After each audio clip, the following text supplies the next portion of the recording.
Assalamualaikum warahmatullahi wabarakatuh. Perkenalkan, nama saya Cesara Ayu Maulitasari dengan NIM 858878689 dan saya mahasiswa PG PAUD semester 2 Universitas Terbuka Malang. Di kesempatan kali ini saya akan membahas tentang anak yang mengalami maltreatment. Dan topik yang akan saya bahas adalah pelaku bullying yang terjadi di lingkungan sekolah atau anak yang mengalami kekerasan psikologi. Sebelumnya, apa itu gangguan maltreatment? Mari kita bahas bersama. Anak dengan gangguan maltreatment yaitu anak yang mengalami bentuk pelecehan atau penelantaran, termasuk pelecehan emosional. Meskipun tidak selalu terlihat, efek dari emotional child abuse dapat merusak mental dan bertahan lama. Tidak sedikit di daerah kita ini anak yang mengalami gangguan maltreatment, dan yang sering terjadi di lingkungan sekolah adalah bullying. Kasus bullying atau tindak penindasan yang terjadi di lingkungan pendidikan yang seperti sekolah. dilakukan oleh sejumlah remaja SMP putri negeri di di bawah Malang, umur di Jawa Cilacap, Timur yang Jawa diduga Tengah menjadi viral korban media kasus hubungan ini teman dengan sekolahnya memanggil sejumlah pihak. Bullying pihak merupakan sekolah para ekspresi remaja menyimpang ini. pada anak dalam upaya pencarian jati diri. Peran pendidikan di keluarga dan sekolah sangat bullying atau diperlukan sebagai perundungan penyeimbang.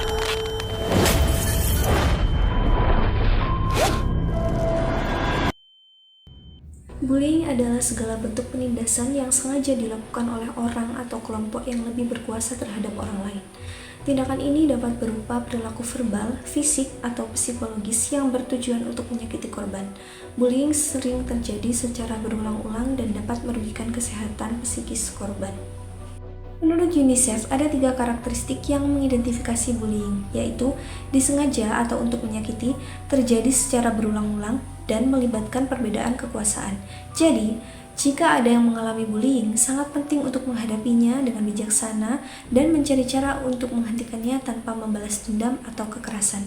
Untuk itu, sebagai seorang pendidik, tentulah perlu bagi kita untuk mengenali ciri-ciri anak yang mungkin mengalami bullying. Ciri-ciri yang pertama, anak yang mengalami bullying akan mengalami perubahan pola tidur. Anak akan mengalami gangguan tidur seperti kesulitan tidur atau terbangun di tengah malam. Yang kedua, anak akan mengalami perubahan pola makan. Anak bisa mengalami perubahan dalam nafsu makan, baik berkurang atau meningkat. Yang ketiga, gangguan mood.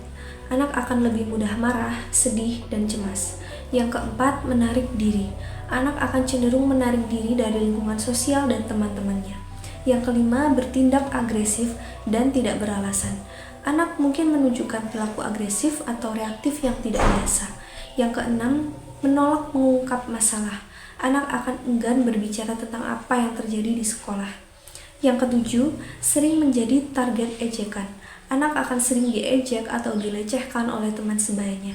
Dan yang terakhir, anak tidak dapat berkomunikasi dengan baik di kelas.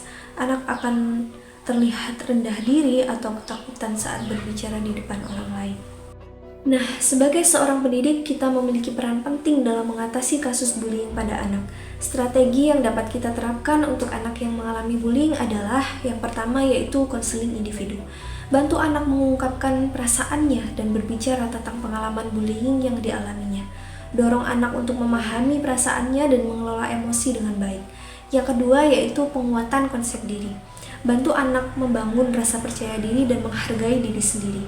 Fokus pada kelebihan dan potensi anak. Yang ketiga yaitu pencegahan awal.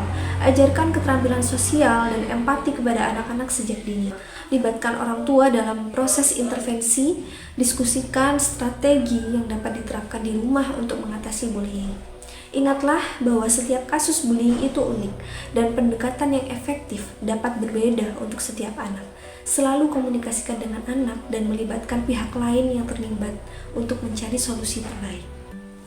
Langkah-langkah yang dapat kita lakukan untuk mencegah terjadinya bullying di lingkungan sekolah adalah yang pertama yaitu menyampaikan materi stop bullying. Sosialisasi dijelaskan mulai dari materi tentang definisi bullying, jenis-jenis bullying, dampak yang ditimbulkan dari korban bullying, serta hukuman yang menjerat pelaku bullying. Yang kedua yaitu menjelaskan tentang langkah-langkah mengatasi tindakan bullying, diantaranya membentuk nilai persahabatan antar siswa, memberdayakan siswa untuk memiliki jiwa sosial aktif dan berprestasi, dan membangun komunikasi efektif. Itulah tadi sedikit penjelasan tentang bullying yang dapat saya sampaikan. Ingatlah, jangan biarkan kata-kata menyakiti orang lain. Hanya pengecutlah yang melakukan tindakan bullying. Jika kamu berbalik dan menghadap ke arah lain saat ada yang dibully, maka kamu juga pelaku bullying. Sekian penjelasan dari saya akhiri. Wassalamualaikum warahmatullahi